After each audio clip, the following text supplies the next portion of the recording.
Kentaro Miura excelle en termes d'univers et de mise en scène, notamment avec son œuvre phare Berserk, qui dure depuis plus de 20 ans, mais suffisant pour qu'un one-shot soit intéressant, notamment pour Gigantomachia, one-shot de 2013 à 2014, qui nous raconte l'histoire de Delos, ancien esclave gladiateur, accompagné de Bromé, petite fille mystérieuse. Il traverse ainsi le désert jusqu'à la dernière tribu d'une espèce que sa race, les Hu, a exterminée. Après un combat en arène, il va devoir les protéger d'une attaque de géants des Hu, en utilisant ses pouvoirs et sa force.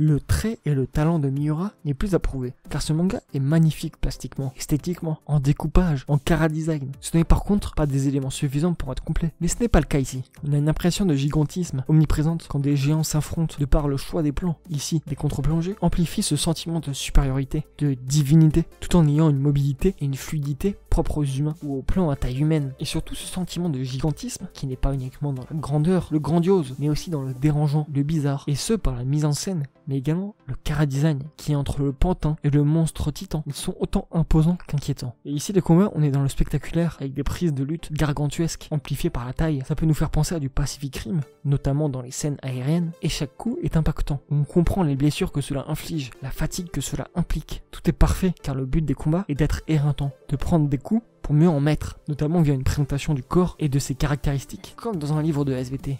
À travers les combats, on a un autre aspect qui donne des émotions, de la consistance au récit, mais également qui étoffe l'univers qui donne envie d'en voir plus. On est ici sur un monde post-apocalyptique, mélangeant les environnements, poissons et sable, insectes comme chameaux. On dirait un monde où chaque environnement a sa propre logique, avec notamment un peuple d'humains insectes qui s'est adapté à la vie dans le désert, ou encore des géants, qui sont des genres de Sentai divins, et qui sont là pour réguler la vie, pour faire cohabiter le plus d'espèces possible, dont les dieux géants qui vivent parmi les hommes, et qui doivent affronter des monstres, inspirés de Cthulhu. Le plus important, c'est même l'élément central, le combat comme lieu de respect universel. Un monde que rien ne peut déranger entre deux combattants, où il n'y a pas de différence sociale, raciale ou physique. Ici, on a un gladiateur qui fait du catch, reste un exhausteur d'émotions, qui enlève toutes les limites qu'on se met. C'est pour cela qu'il absorbe, qu'il encaisse les coups de ses adversaires pour mieux leur rendre, mais aussi pour les délaisser de leurs problèmes.